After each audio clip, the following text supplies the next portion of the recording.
मेरा जहाँ पहिया है, जहाँ पहिया है। और हमारे लेखक हैं इसके पी साईनाथ।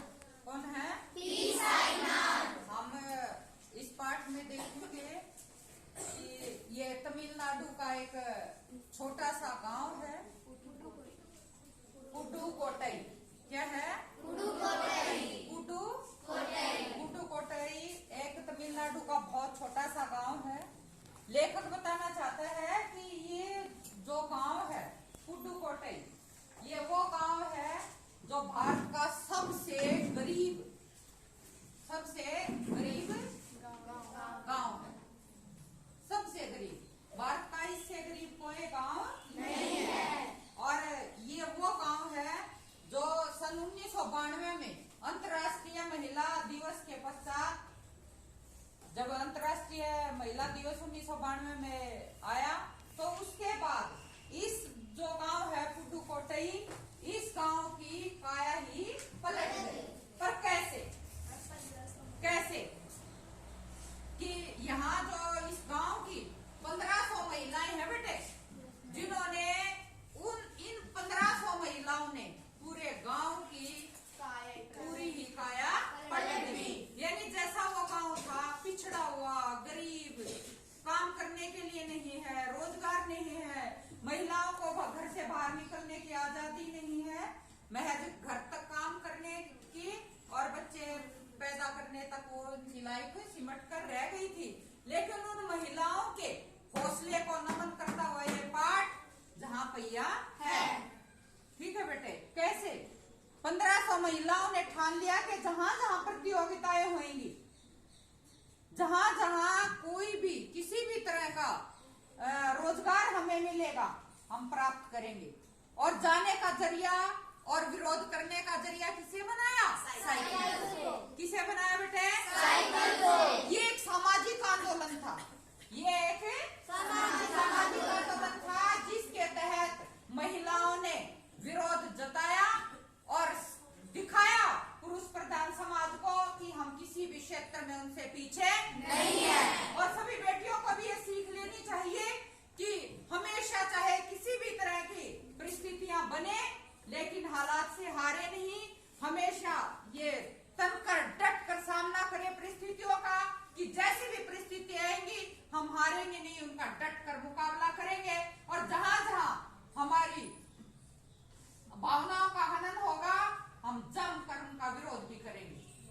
गलत के लिए सही, गलत के लिए अपना झुकना सीखिए और सही के लिए लड़ना सीखिए। ऐसी मेरी भी आप लोगों से गुजारिश रहेगी। ये पाठ हमें ये महत्वपूर्ण है, मैं कहूंगी कि एक सीख दे रहा है। जो पुडुकोट्टई की महिलाओं ने किया, तो गलत के सामने कभी मत झुकिए, लेकिन अपनी एक मर्यादा है उसको भी छोड़िए मत। तो महिलाओं ने ये दिखाया कि जो महिलाएं थी वो अब साइकिल के जरिए, किसके जरिए बेटे? साइकिल के जरिए एक गांव से दूसरे गांव में बड़ी आसानी से, कोई सामान बेचने जा रही है, कोई खदानों में खुदाई करने जा रही है, तो साइकिल के जरिए। उससे दो फायदे हुए बेटे। एक तो उन्हें स्वतंत्रता मिली, एक किसी भी साधन की वेट नहीं करनी पड़ती थी, इंतजार की कोई जरूरत नहीं थी। और दूसरा, किसी पुरुष के मुंह की तरफ भी देखने की जरूरत नहीं थी कि मुझे छोड़ के वो मतलब बहुत कमा। हाँ, कम समय में, बिल्कुल एग्जैक्टली यही जवाब खुशबू का बेहतरीन था कि बहुत कम समय में बहुत अच्छी उनकी आजीविका भी हो जाती थी। एक मानो कि वो जाने का अगर प्रयास भी करती और उनके पास साइकिल का वो जरिया नहीं बनाती, तो जो वक्त उन्हें 2 घंटे लगते वहां तक उनके डेस्टिनेशन तक पहुंचने में, स्थान तक, गंतव्य तक, वो उसे महज 15 या 20 मिनट में उसको तय कर रही थी।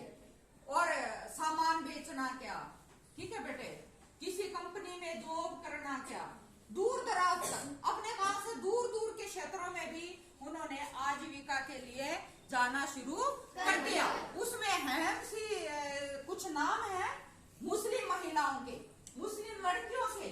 इसमें कहते हैं कि लेखक को एक दिन जो है महिला जमीला बीवी, उसने बताया कि जब मैं शुरू में जाने लगी ना, क्योंकि मुस्लिमों में बेटियों को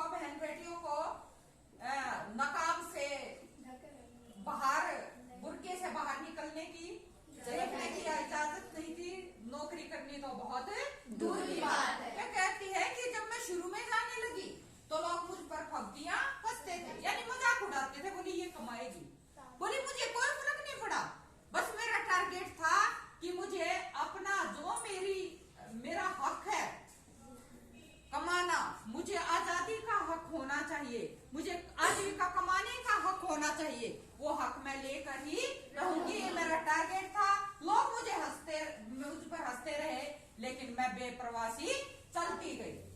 ये जमीला बीवी की बात है। उसके बाद कहते हैं कि दो और महिलाएं, फातिमा और जोकी, उन्होंने बताया कि आज हम शिक्षिकाएं हैं, समाज को अपने शिक्षा के दिए से रोशन कर रहे हैं। कारण क्या है कि हमने बिना ये जो समाज के बंधन थे उनकी परवाह किए हुए उन बंधनों को काटा है। कैसे?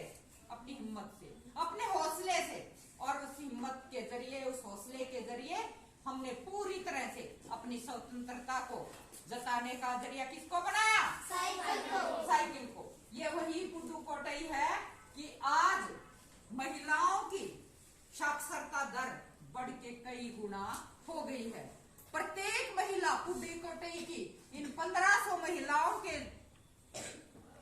त्याग का कहूंगी मैं तो, कि इन 1500 महिलाओं ने पूरे पुडुकोट्टई की महिलाओं को एक उदाहरण पेश करके सभी को प्रेरित किया है कि प्रत्येक महिला को अपने लिए कमाना ही चाहिए और समाज में अपना स्थान भी दिखाना ही चाहिए।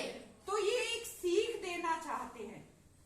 ये नहीं कि हम महज एक गांव की बात कर रहे हैं, कि पुडुकोट्टई की ये इस पाठ के जरिए पी साईनाथ जो लेखक है इसके, वो ये बताना चाहते हैं कि कोई भी अगर महिला हो या पुरुष, अगर नाजायज किसी भी तरह का प्रेशर है तो उसको काटेंगे किसके जरिए? अपने हौसले के जरिए।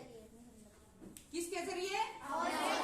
अपने हौसले के जरिए। और अपना जो हमारा टारगेट है उसको पूरा मजबूती के साथ दिल में लेके चलना पड़ता है बेटे, तब हम किसी मंजिल को तय करते हैं, चाहे वो किसी भी तरह की हो।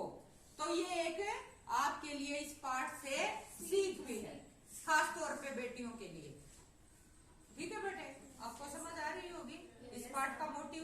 क्योंकि कोई भी लेखक, कवि जब भी कुछ लिखता है वो पूरे समाज का एक आईना होता है, वो पूरे समाज का कंक्लूजन निकाल के बोलता है।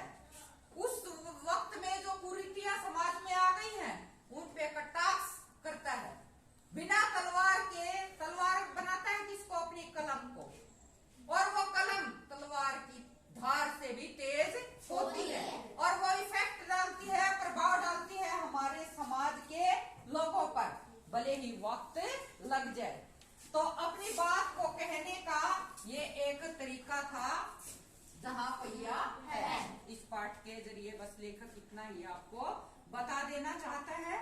एक छोटे से गांव की बात है, तमिलनाडु के पुडुकोट्टई की, लेकिन ये बात महज एक राज्य, महज एक गांव की नहीं, बल्कि ये सभी महिलाओं के लिए एक अपने आप में संपूर्ण प्रेरणा। ठीक है बेटे, पाठ समझ में आ गया होगा। इजीली इसके प्रश्न उत्तर हो सकते हैं।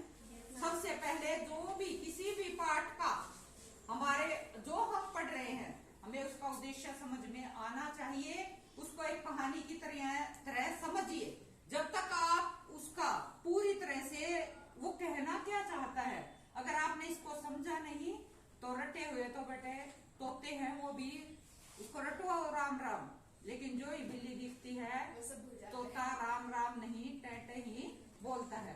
तो जब भी आप रटेंगे तो आपके साथ भी ऐसे ही होने वाला है कि आपने उसको चंद घंटों के लिए, एक दिन के लिए, 2 दिन के लिए रट सकते हैं, लेकिन अगर आप उसको समझ के साथ करेंगे नहीं तो एग्जाम में बैठकर ही देखेंगे। तो आपको ये विशेष ध्यान रखना बेटे। ठीक है, तो ये पी साईनाथ का छोटा सा संदेश।